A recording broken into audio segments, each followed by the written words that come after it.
আন্নান নবী সাল্লাল্লাহু আলাইহি ওয়াসাল্লাম قال لأبي بن كعب রাসূলের প্রিয় সাহাবী উবাই ইবনে কাবকে আল্লাহ রাসূল সাল্লাল্লাহু আলাইহি ওয়াসাল্লাম বললেন, সাহাবী রে, আতুহিব্বু আন উআল্লিমাকা সূরাতান, আমি কি তোমারে এমন একটি সূরা শিখাবো না, লাম ইয়ানজিলুল্লাহু ফিত তাওরাতে ওয়ালা ফিল ইনজিলে ওয়ালা ফিজ জাবুরে, এমন একটি সূরা যে সূরাটা তাওরাতে নাই, ইনজিলে নাই, জাবুরে নাই।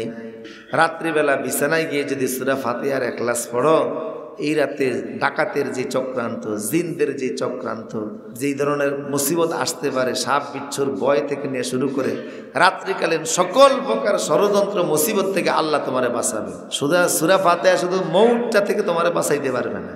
লা সলাতা ইল্লা বিফাতিহাতিল কিতাব, নামাজ হতে হলে এই সূরাটি লাগেই, এটা ব্যতীত নামাজ হয় না। এই সূরাটির আয়াত সংখ্যা হলো 7, রুকুর সংখ্যা 1। হিজরতের পূর্বে মক্কার প্রথম পূর্ণাঙ্গ সূরা হিসাবে এটি নাজিল হয়েছে। এর আগে সূরা আলাকের কিছু আয়াত নাজিল হয়েছিল, কিন্তু পূর্ণাঙ্গ সূরা হিসাবে সর্বপ্রথম নাজিল হয়েছে সূরাতুল ফাতিহা। এবং এই সূরাটি আল্লাহ রাসূল সাল্লাল্লাহু আলাইহি ওয়াসাল্লাম বলছেন যে আল্লাহর আরশের নিচে যে ভান্ডার আছে, আল্লাহর নেয়ামতের ভান্ডার, পৃথিবীতেও তো আল্লাহ কত সম্পদের ভান্ডার দিয়েছেন না?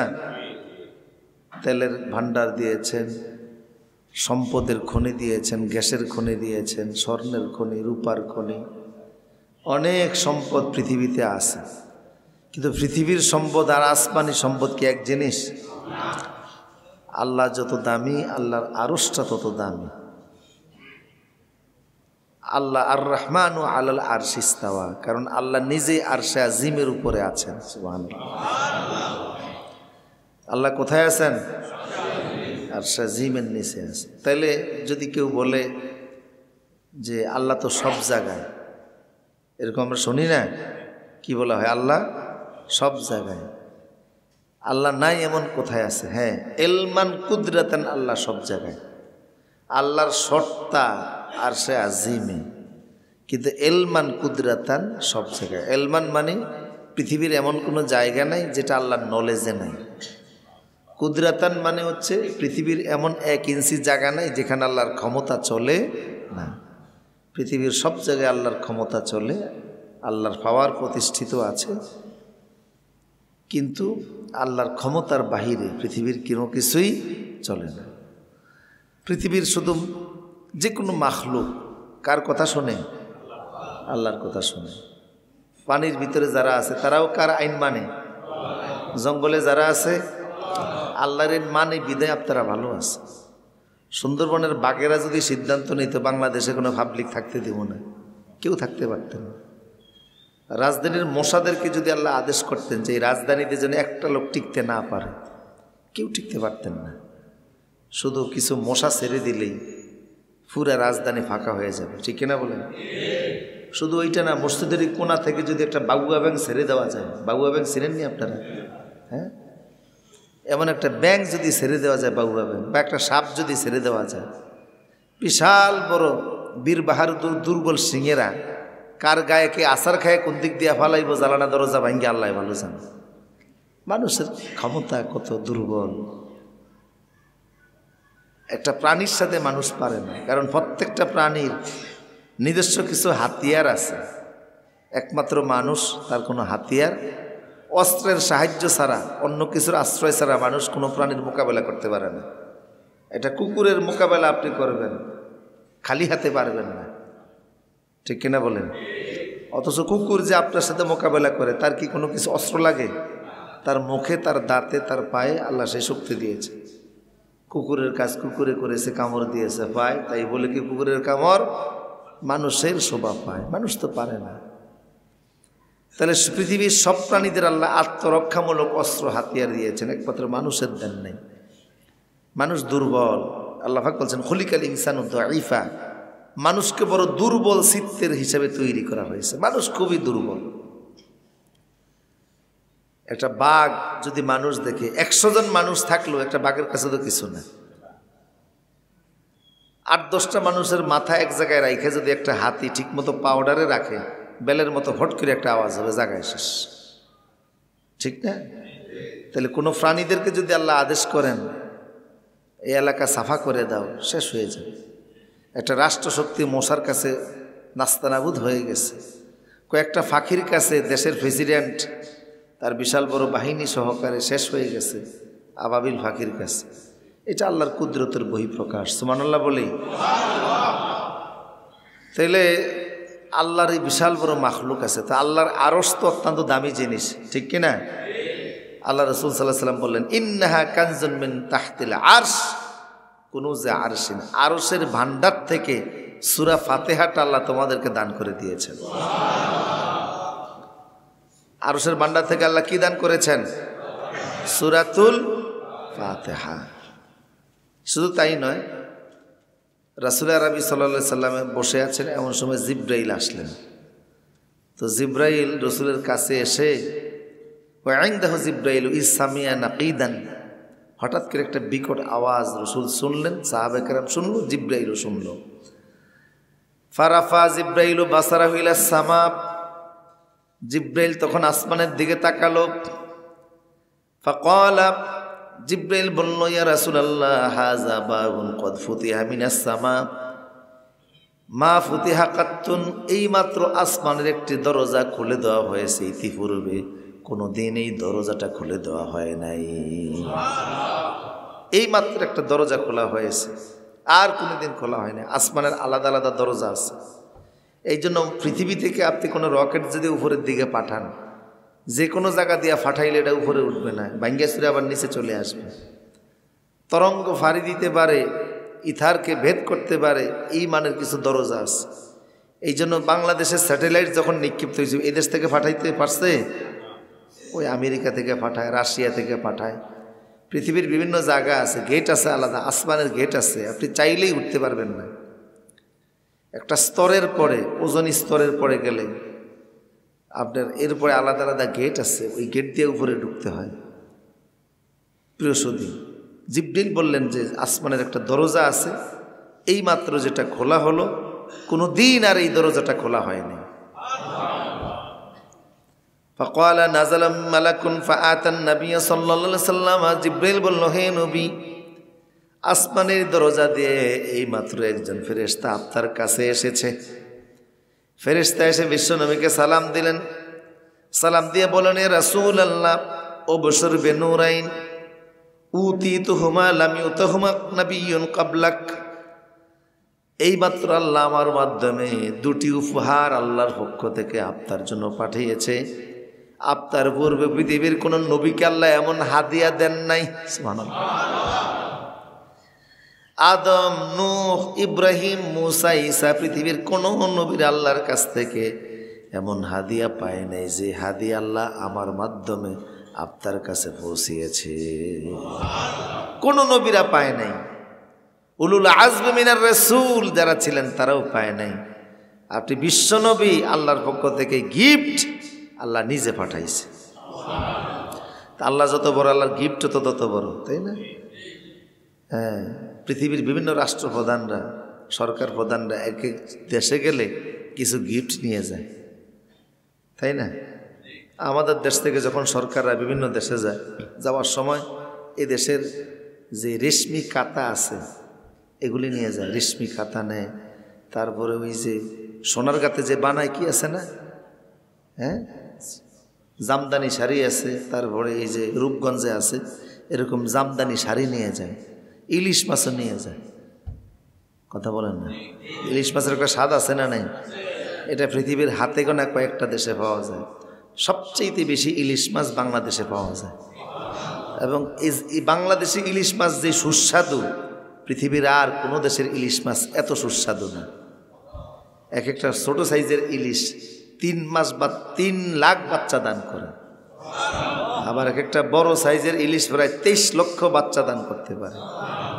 এগুলি বাচ্চা দেওয়ার সময় গভীর সমুদ্র থেকে নোনা জলে চলে আসে, এই পদ্মায় চলে আসে, এখানে এসে বাচ্চা দিয়ে তারপরে চলে যায়।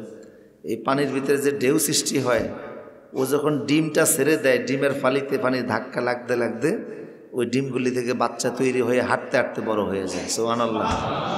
কি নেয়ামত আল্লাহ আমাদেরকে দিলেন। সব খনি বাংলাদেশে আছে, কেবল সুরের খনিটা না থাকলেই চলতো, ঠিক কিনা বলেন? এটা না থাকলেই চলতো, আর অসুবিধা ছিল না। তা আবার অনেক সময় দেখা যায় যে ঝাটকাটারে দইরা খেয়ে ফেলে, যার কারণে মাছ আর টাটকা হইতে পারে না, বড় হইতে দেয় না, ছোট মাছ ধরে ধরে খেয়ে ফেলে। এগুলি এই ছোট সাইজের মাছগুলি, ইলিশগুলি, এগুলি আপনার তিতা লাগে। তারপরেও কেন বা এরা ধরে 200 টাকা করে কেজি বিক্রি করে, অথচ সরকারের পক্ষ থেকে এদেরকে চাল দেয়। 3 মাস মাছ ধরা বন্ধ, 3 মাস এদেরকে চাল দেওয়া হয়। এরপরে ছোট মাছগুলি ধরে। মানুষ লোভ সামলাইতে পারে না, সামান্য বিষয়ে লোভ। তোমরাই তো মাছ ধরবা, নাকি অন্য কেউ গিয়া ধরে? আপনারা ধরছেননি মাছ কোনো দিন? যারা জেলে তারাই মাছ ধরে। তো বড় হইলে তোমরা ধরলে লাভ তো তোমাদের। ছোট সাইজের ইলিশগুলি ধরে। মানুষ লোভী, মানুষের লোভ বেশি। আমার দেশের মতো এত লোভ দুনিয়ার অন্য কোনো দেশে আছে কিনা জানি না। এই যে অবশ্য আপনি বলতে পারেন যেটা আপনি তুলনা করলেন কেন, আমি মক্কা মুআজ্জামায় দেখছি, পৃথিবীর সব দেশের মানুষই তো ওখানে আসে। আমার দেশের মানুষ যদি টের পায় যে ওইখানে 2টা খেজুর দেওয়া হবে, 2 ঘন্টা আগে সিরিয়াল দিয়ে দাঁড়িয়ে থাকে। বুঝেন না কথা? অথচ এটার কোনো প্রয়োজন নাই, তার কোনো দরকার নেই। মেসপালা ব্রিজের নিচে একটু খাবার দেওয়া হবে। কি খাবার? পাকিস্তানি বাসমতি চাইল, রং নাই, গন্ধ নাই, স্বাদ নাই, আদা নাই, রসুন নাই, পেঁয়াজ নাই, একটা মুরগির রোস্ট দিয়ে দিছে আর বাসমতি কোটা চাল দিয়ে দিছে। এটার জন্য সিরিয়াল দিয়ে দাঁড়িয়েছে। অথচ হোটেলে খাবার আছে, হোটেলের খাবার আছে, তার জন্য খাবার রেডি আছে, সুস্বাদু রান্না করা খাবার, বাঙালি বাবরসিদের রান্না করা খাবার। এরপর ওখান থেকে ফ্যাকেট একটা নিয়ে আসবে। কি করবে? কিছুক্ষণ পরে ডাস্টবিনে ফেলে দেবে। লোভ সামলাইতে পারে না, মারাত্মক লোভ আনতে। আচ্ছা, যাই হোক, আল্লাহ রাসূল সাল্লাল্লাহু আলাইহি সাল্লামকে ফেরেশতা বললেন, হে নবী, আসমান থেকে আল্লাহ পাক 2টি নূরে আপনাকে এখন দান করেছে, যা কোনো নবীকে দেওয়া হয় নাই। 1 নাম্বার নূর হলো সূরাতুল ফাতিহা, দ্বিতীয় নূর সূরা বাকারার শেষ আয়াত আছে না, আমানার রাসূলু বিমা উনজিলা ইলাইহি মির রাব্বিহি ওয়াল মুমিনুন। এই 2টি ভান্ডার দেওয়ার জন্য আমি ফেরেশতাকে আল্লাহ পাঠিয়ে বিশেষ দরজা খুলে জান্নাতে এই 2টি নূর আপনাকে হাদিয়া দিয়েছে। সুতরাং এই নূরটা আমাদের মুখে মুখে থাকা উচিত, ঠিক কিনা বলেন? যদি থাকে কি হবে দেখেন, আপনি যদি আপনার ঠোঁটে এই নূরটাকে রেখে দেন।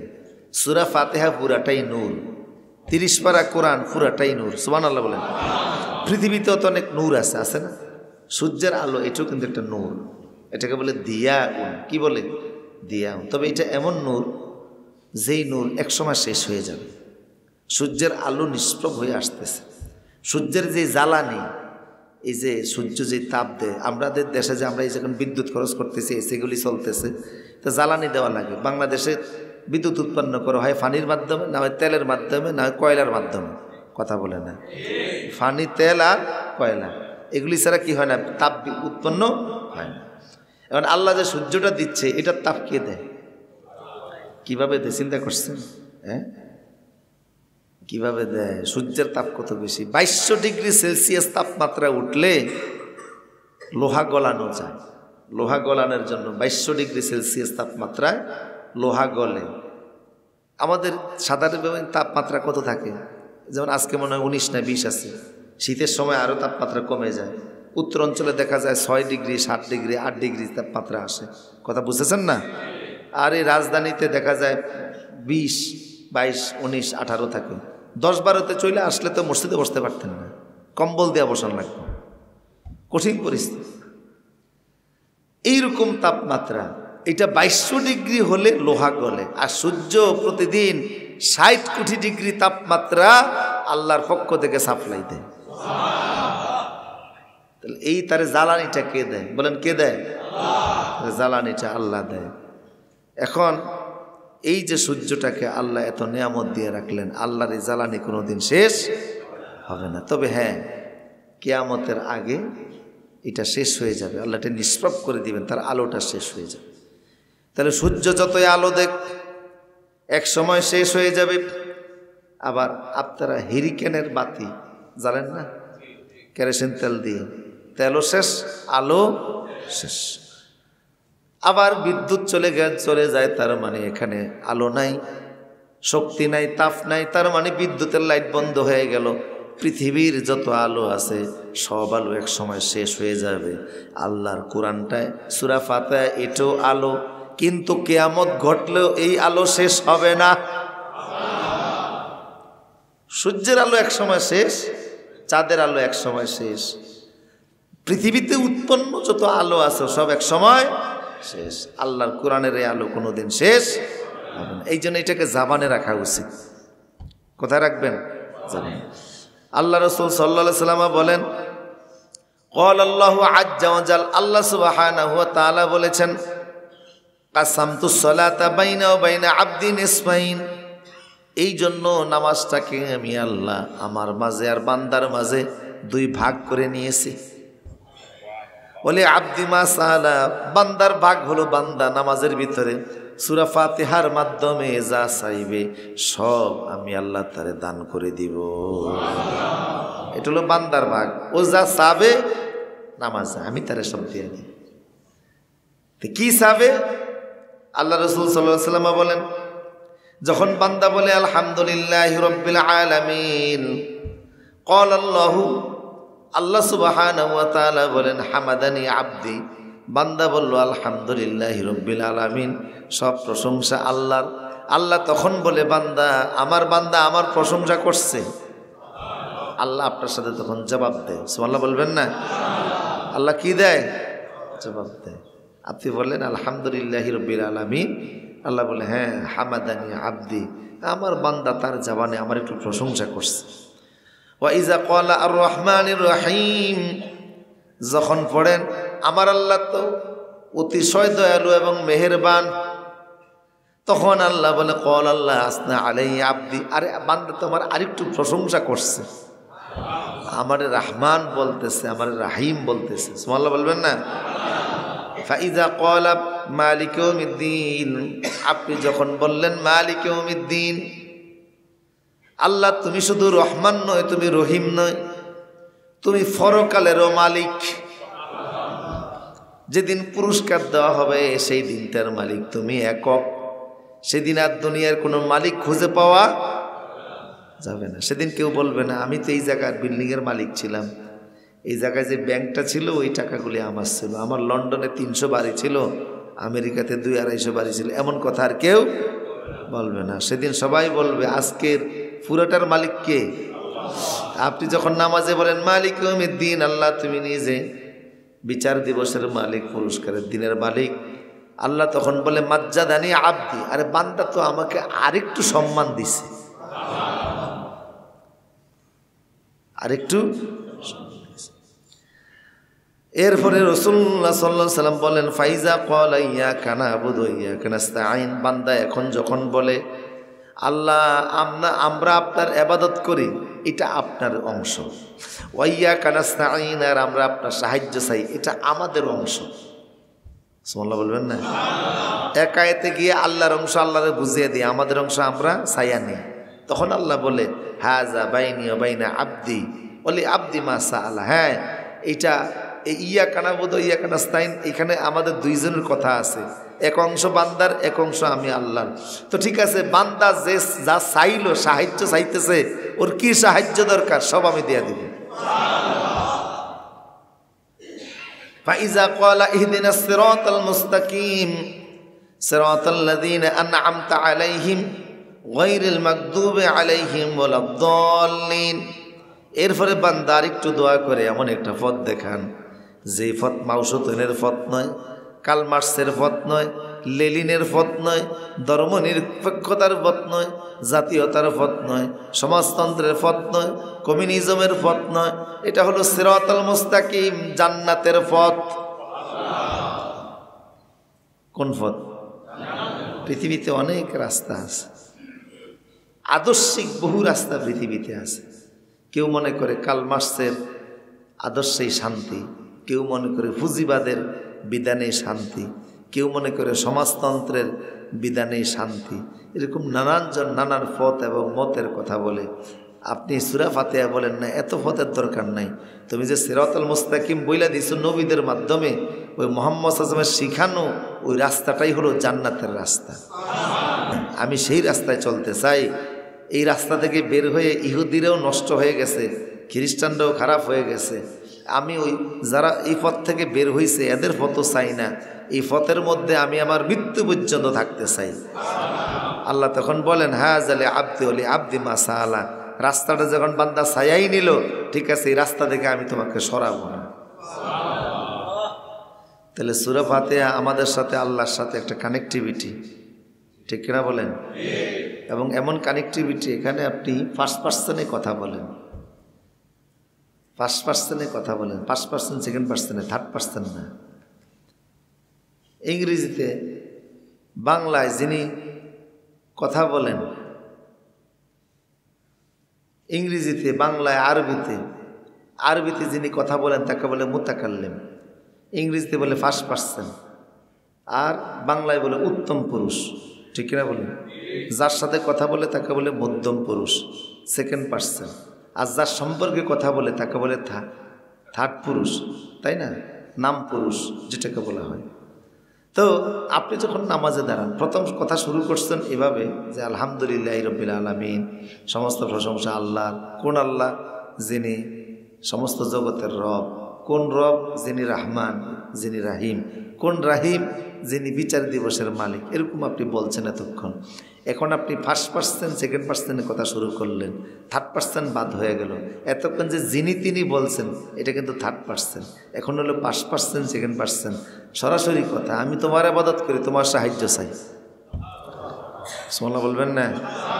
এই জন্য নবীদের নামাজে লম্বা সময় লাগতো, নবীরা সরাসরি আল্লাহর সাথে কথা বলে বলে নামাজ আদায় করতেন, আল্লাহর সাথে ওনারা কথা বলতেন।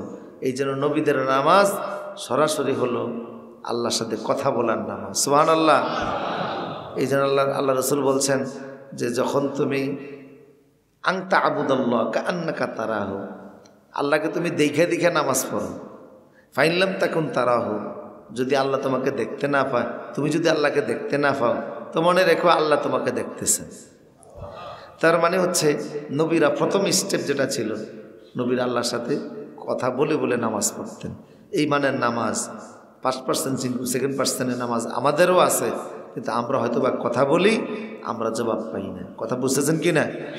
নবীরা ওইভাবে করে কথা বলে বলে নামাজ আদায় করতেন। যাই হোক, তাহলে আল্লাহর সাথে কথা বলে নামাজ পড়া যায়। এটা কোন সূরা দিয়া? সবাই বলেন না কোন সূরা?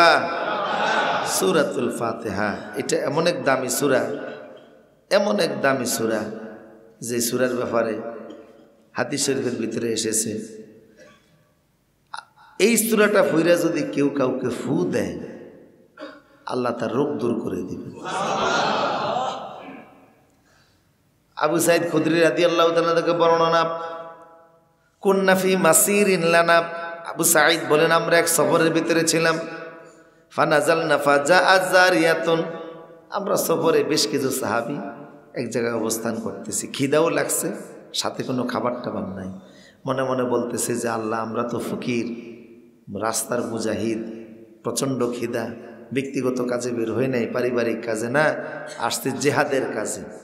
এখন যে খিদা লাগছে, খাবোটাকে চিন্তা করতেছি, শুয়ে রয়েছে বিছানায় গড়াগড়ি খাই। এমন সময় একটা ছোট্ট বাচ্চা মেয়ে এসে বলল, তোমাদের এখানে কোনো কেউ আছে নাকি ফুটু দিতে পারে? ইন্না সাইয়্যিদ আল হাইয়্য সালিম, আমাদের এই এলাকার এক বড় নেতা যিনি, এরে বিচ্ছু কামড় দিছে, একটু জার ফুক দিলে যদি বিষটা নামতো। নেতারে কি কামড় দিছে? পোকামাকড়, বিচ্ছু বা সাপে কাটছে, এখন তো বিষ নামে না, উনি তো চিৎকে চেঁচামেচি করে। তোমাদের মধ্যে কে আছে? ফাহাল মিনকুম রাকিন, তোমাদের এখানে ফুটু দিতে পারে এমন কেউ আছে কিনা? ফাকাম মাহা রাজুলুন, এমন সময় একজন সাহাবী দাঁড়িয়ে বলে, আচ্ছা যাই দেখি, একটা ফু দিয়ে আই আসি। সাহাবী ওনার সাথে গেলেন। ফারাকাহু, সাহাবী গিয়ে তারে ফু দিল। ফাবাররা, ওই লোক সাথে সাথে সুস্থ হয়ে গেছে। আমারা হলো ওই সালাসিনা শাতান, নেতা এখন এমন সুস্থ হয়েছে, সুস্থ নেতা খুশি হয়ে বলল, ভাই যেই ব্যথা এবং যেই কষ্টে ছিলাম, তোমার এক ফুতে ভালো হয়ে গেছে, খালি হাতে ফেরত দেব না, 30টা ছাগল দিয়ে দিলাম। কয়টা? এরপরে সবাইরা ডাকাইলো, যত সাহাবীরা ছিল সবাইরা ডাকাই বলে একটু মেহমানদারি করি। সে মেহমানদারি করলো। ও সাকান আল্লাহ বানান, সবাইরে দুধ খাওয়াইছে। কি খাওয়াইছে? দুধ খাওয়াইছে। দুধ এমন এক খাবার যেটা খাইলে খিদা মিটে যায়, খিদার শরীরের ক্যালোরি সৃষ্টি হয়, ক্যালোরি সৃষ্টি হওয়ার কারণে সে একটু শক্তি পায়। বুঝতেছেন কথা?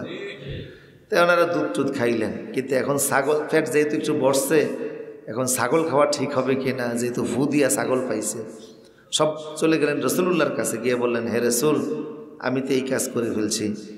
তা আল্লাহ রসুল সাল্লাহ সাল্লাম বললেন, কি কাজ করে তুমি ভু দিছিলে? কয় নেতারে সাবেক আসতে একটা বাচ্চা মেয়ে এসে বলছে, আমি গিয়া সূরা ফাতিহা বইরা ভু দিছি। কোন সূরা? উম্মুল কিতাব। এই উম্মুল কিতাব পইরা আমি ফু দিয়েছি। রসুল বললেন, আকসিমু আজরিবুল ইসাহমান, ছাগল যেহেতু পাইছে 30টা, নিজেরা খাও, আমার একটু পারলে দিও, আমার একটু দিও। আমার শুধু এই জন্য হুজুর করতেন শুধু ফু নিয়েন না, মাঝে মধ্যে একটু হাদিয়াও দিন। বুঝেন না কথা? এটা সুন্নত, হাদিস থেকে প্রমাণ হলো কি না? আপনি ছাগল দেওয়ার দরকার নাই, নগদ কিছু দিয়ে না, কথা বুঝেন না? একটা আতর দিবেন, তাজবি দিবেন, জায়নামাজ দিবেন, হাদিয়া দিবেন। ফু তো নিবেনই, দোয়া তো নিবেনই, আলেম ওলামা দেখলে একটু হাদিয়াও দিবেন, আবার হুজুর একটা হাদিয়া দিব, এই একটা বিনিময় থাকবে। তাহাদ্দু তাহাব্বু, শুধু দোয়া না, একটু হাদিয়ার বিনিময় থাকা, তাহলে দোয়াটার শান আরও বাড়ে। দোয়ার কি শান বাড়ে। এটা তাহাদ্দু, রসুলের নির্দেশ, আমরের সিগা, আল আমরুল উজুব, আমর আসে ওয়াজিবের জন্য। তাহাদ্দু তাহাব্বু, তোমরা পরস্পর হাদিয়া বিনিময় করো, একে অপরকে দাও। আপনি ওনারে দিলেন, উনি জাজাকাল্লাহ বইলা দিল, এই তো একটা হাদিয়া আপনারে দিয়া দিছে। আকরামাকাল্লাহ বলে দিল, ফাদ্দালাকাল্লাহু আজহাক, এই যে হুজুর একটা দোয়া কইরা দিছে আপনারে, প্রকাশ্য বলছে আর গোপনে বলছে, একটা কঠিন দোয়া হয়ে গেছে, এইটা আপনার জন্য অনেক বড় কিছু হয়ে গেছে। এই জন্য এই হাদিস থেকে প্রমাণিত হাদিয়া দেওয়া সুন্নাত। ফুটু নিয়া, দোয়া নিয়া হাদিয়ার বিনিময় করা, মাঝে মধ্যে দিবেন, এটা বরকত আসবে। শুধু তাই নয়, রসুল্লাহ বলছেন যে মানুষের ষড়যন্ত্র, জিনদের ষড়যন্ত্র এবং রাত্রিবেলা কোনো সাপ বিচ্ছুর আক্রমণ থেকে যদি তুমি বাঁচতে চাও, ইজা ওয়াদাআতা জাম্বিকা আলাল ফিরাশ ওয়া ক্রাআতা ফাতিহাতুল কিতাব ওয়া কুল হুয়াল্লাহু আহাদ ফাকাদ আমানতা মিন কুল্লি শাইইন ইল্লাল মাউত। রাত্রিবেলা বিছানায় গিয়ে যদি সূরা ফাতিহার ইখলাস পড়ো, এই রাতে ডাকাতের যে চক্রান্ত, জিনদের যে চক্রান্ত, তারপরে বিভিন্ন ধরনের যেই ধরনের মুসিবত আসতে পারে, সাপ বিচ্ছুর ভয় থেকে নিয়ে শুরু করে রাত্রিকালীন সকল প্রকার ষড়যন্ত্র মুসিবত থেকে আল্লাহ তোমারে বাঁচাবে। শুধু সূরা ফাতিহা শুধু মৌতটা থেকে তোমারে বাঁচাইতে পারবে না, মৌত ছাড়া, মৃত্যু ছাড়া আল্লাহ তোমার সব কিছু থেকে সূরা ফাতিহার মাধ্যমে বেঁচে যাওয়া। সুবহানাল্লাহ পড়েন। বিছানা গেলে কোন সূরা পড়বেন? সূরা ফাতিহা পড়বেন। এটার বিনিময়ে আল্লাহ পাক আপনাকে সব কিছু থেকে বাঁচাবে। কি লিখা এই সূরাটার এত ফজিলত? আবু হুরায়রা বলেন, এটার ফজিলত এত হওয়ার কারণ হলো আন্নান নবী সাল্লাল্লাহু আলাইহি ওয়াসাল্লাম قال لأبي بن كعب, রাসূলের প্রিয় সাহাবী উবাই ইবনে কাবকে আল্লাহ রাসূল সাল্লাল্লাহু আলাইহি ওয়াসাল্লাম বললেন, সাহাবী রে শোনো শোনো, আতুহিব্বু আন উআল্লিমাকা সূরাতান, আমি কি তোমারে এমন একটি সূরা শিখাবো না, লাম ইয়ানজিলুল্লাহু ফিত তাওরাতে ওয়ালা ফিল ইনজিলে ওয়ালা ফিজ জাবুরে, এমন একটি সূরা যে সূরাটা তাওরাতে নাই, ইনজিলে নাই, জাবুরে নাই, এমন একটা সূরা আমি কি তোমারে শিখাবো না? সুবহানাল্লাহ। এমন এক সূরা আল্লাহ আমাকে দিলেন যে সূরাটা পূর্বের আসমানি কিতাবের কোনো কিতাবে নাই। শুধু তাই না, পূর্বের আসমানি কিতাব ছিল, কেউ কেউ বলছেন 104 খানা। কতখানা? 104 খানা।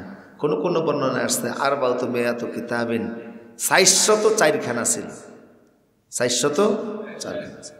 এই 400 কিতাবের ভিতরে যে এলেম ছিল ওইটা আল্লাহ 60টা কিতাবের মধ্যে দিয়ে দিচ্ছে। 60টা কিতাবের ভিতরে যে এলেম ছিল ওইটা আল্লাহ কোরআন 30 পারা কোরআনে দান করে দিয়েছে। 30 পারা কোরআনের যে এলেম ওইটা আল্লাহ 30 পারা কোরআনের সূরা মুফাসসালের যে সূরাগুলি ওটার ভিতরে দান করে দিয়েছেন। মুফাসসালের ভিতরে যে এলেম পুরাটা একত্রিত করে আল্লাহ সূরা ফাতিহার ভিতরে দান করে দিয়েছেন। সুতরাং কেউ যদি সূরা ফাতিহা পড়ে, সেজন্য 30 পারা কোরআন পড়লো, সে যত তাওরাত পড়লো, ইনজিল পড়লো, জাবুর পড়লো, পূর্বের যত আসমানি কিতাব আছে সমস্ত কিতাব সে পড়ে ফেললো। কোন সূরা পড়লে? সূরাতুল ফাতিহা, এটা পড়লে হয়ে যাবে।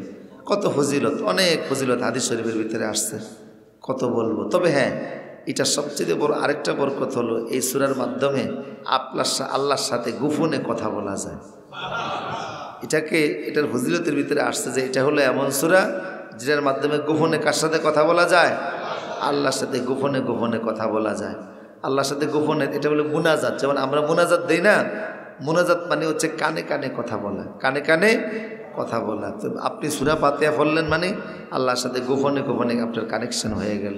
ওয়া ইন্নামা ইউনাজিল আব্দু রাব্বি বিআফদিলিল কালাম ওয়া আশরাফি, সবচেয়ে উত্তম শব্দে আপনি আল্লাহর সাথে কথা বললেন। সুবহানাল্লাহ। কারণ এটাকে আল্লাহ নিজের মাঝে আর বান্দার মাঝে ভাগ করে নিচ্ছেন। এই জন্য যখনই সুযোগ পান পড়বেন আলহামদুলিল্লাহি রাব্বিল আলামিন আর রহমানির রহিম মালিকি ইয়াউমিদ্দিন ইয়্যাকা না'বুদু ওয়া ইয়্যাকা নাস্তাঈন ইহদিনাস সিরাতাল মুস্তাকিম সিরাতাল লাযীনা আন'আমতা আলাইহিম গায়রিল মাগদুবি আলাইহিম ওয়ালাদ-দাল্লিন। আমিন। আত্মীয়টা পড়লেন, রসুল বলছেন আ'যামুস সূরা, কোরআনের সবচেয়ে বড় শ্রেষ্ঠ এবং সেরা সূরা। এই সূরাগুলি আমরা মসজিদে গেলে এমনি উপহার পাইতাম, ওস্তাদের কাছে পড়া লাগতো না। নিয়মিত মসজিদে নামাজ পড়লে এমনিতেই ছোট ছোট সূরাগুলি মুখস্থ হয়ে যেত। ঠিক কিনা বলেন? এই জন্য বাচ্চাদেরকে মক্তব্য পাঠানো, এটা খুব জরুরি। মক্তবগুলি কেড়ে নিছে কিন্ডার গার্ডেনগুলি। যে সমস্ত কিন্ডার গার্ডেন নুরানি শাখা আছে আমাদের আপত্তি নেই, কিন্তু যে সমস্ত প্রতিষ্ঠানগুলি নাই এটা বড় অপরাধ।